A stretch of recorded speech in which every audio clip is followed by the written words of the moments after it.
infrastructure update. I think this is a really good item. I'm going to turn it over to staff here in a second. I do want to point out we have to make a couple decisions on what we're doing here. But I just do want to reiterate and point out we are looking at significant investments in infrastructure dollars coming from the federal government, from the state government.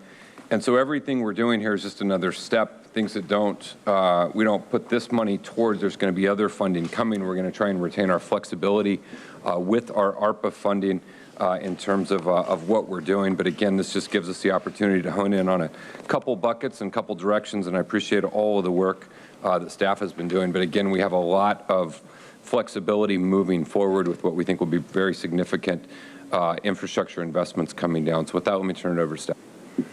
Thank you, Chair Fletcher. Rich Whipple, Deputy Director of Public Works, will be leading our presentation. Good evening, Chair Fletcher and members of the board. I am Rich Whipple, the Deputy Director of the Department of Public Works.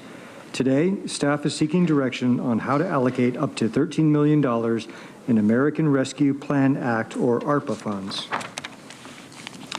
In May of 2021, the U.S. Treasury published eligibility criteria for use of ARPA funds.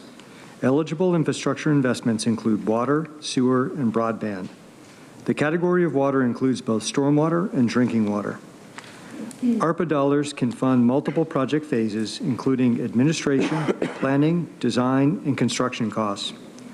All ARPA funds must be expended by December 31st, 2026. On June 8th, 2021, the board appropriated $13 million in ARPA funding for investments in stormwater, sewer, and drinking water. Broadband was separated into its own ARPA category. Today's action is focused on funding for water and sewer infrastructure. A total of 12 water and sewer-related project options have been identified for consideration as part of today's action. Options include 6 stormwater projects designed to improve water quality and compliance with stormwater regulations, 1 sewer project to proactively address aging infrastructure close to the San Diego River, 2 projects to improve small drinking water systems, and 3 projects to partner with the San Diego Regional Policy and Innovation Center on infrastructure technology, green infrastructure, and utilities efficiency. These projects are consistent with many of the priorities identified by individual board offices in memos submitted to the Chief Administrative Officer in May 2021. If ARPA funds are used to replace general funds previously allocated to a project, funds will be returned to the County General Fund. This principle also applies to other fund sources. These 12 project options total more than $55 million in water and sewer-related infrastructure needs. Since the board appropriated $13 million in ARPA funding for these investments, staff seeks direction on which projects the board wishes to fund. On this map, you can see that potential projects are distributed throughout the region. In addition to what's displayed on the map, 5 of the 12 projects are in the conceptual or planning phase, so specific project locations have not yet been identified. Several recommended project options involve green streets.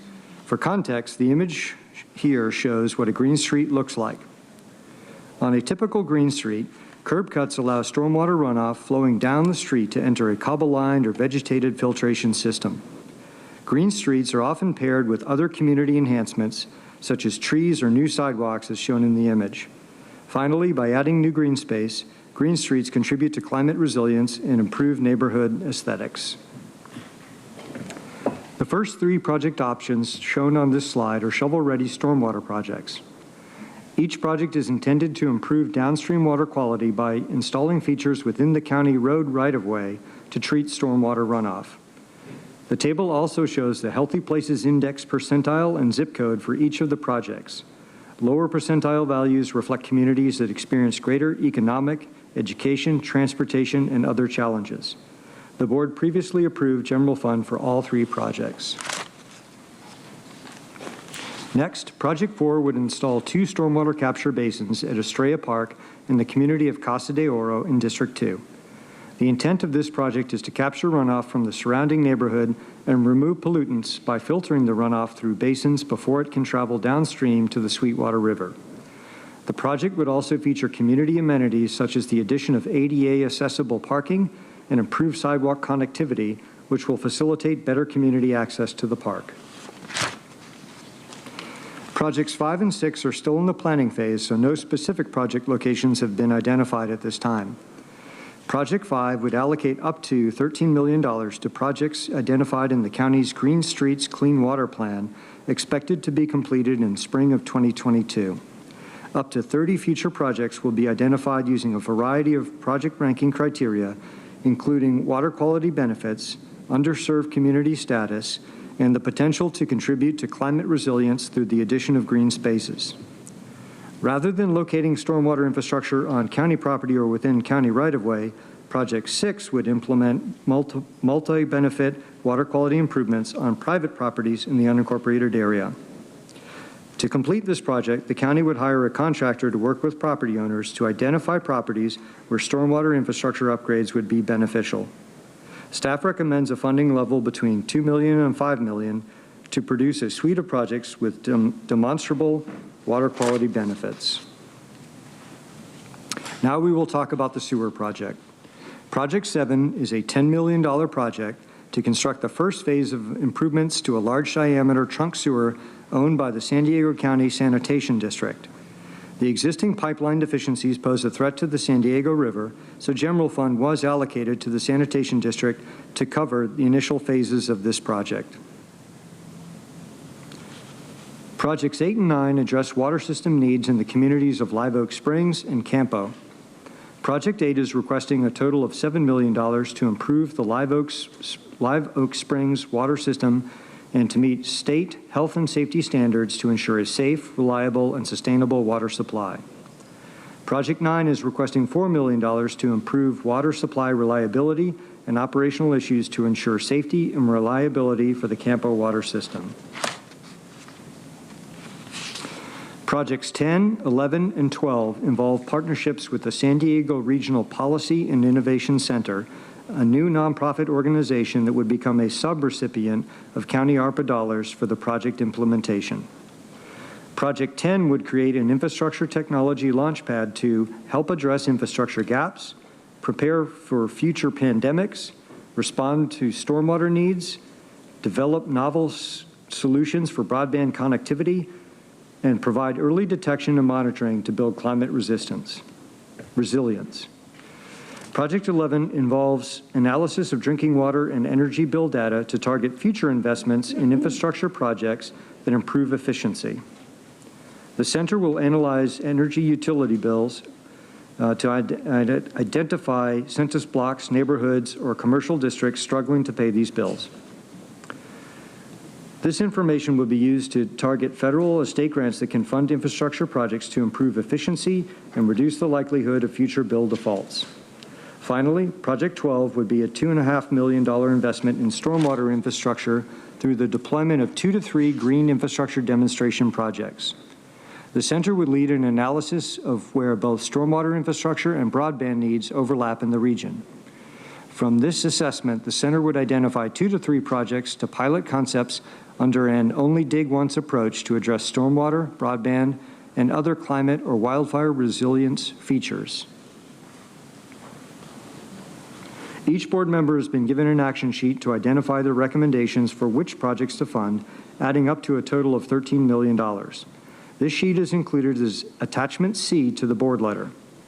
Depending on the projects chosen, the recommendations for transferring and returning previously invested funds as applicable will vary. As stated previously, if ARPA funds are used to replace general fund already allocated to a project, funds will be returned to the county general fund. This concludes staff's presentation, and we're available for questions. We're going to go to public comment. Just quickly, as a board, we don't have to allocate all $13 million. We have time on ARPA funds, so we can do some of it. We could do all of it. We can come back, whatever we don't do. Thank you. Supervisor Anderson. Thank you, Mr. Chair.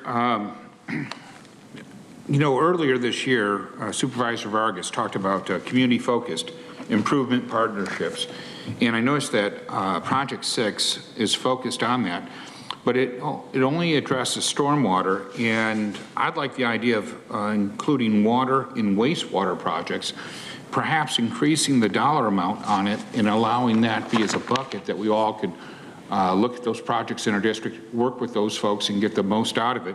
I know in my district, Camp Lockett, which is in the Campo area, is desperate to build a medical center and a clinic, and it's highly underserved on the I think it's the HPI index.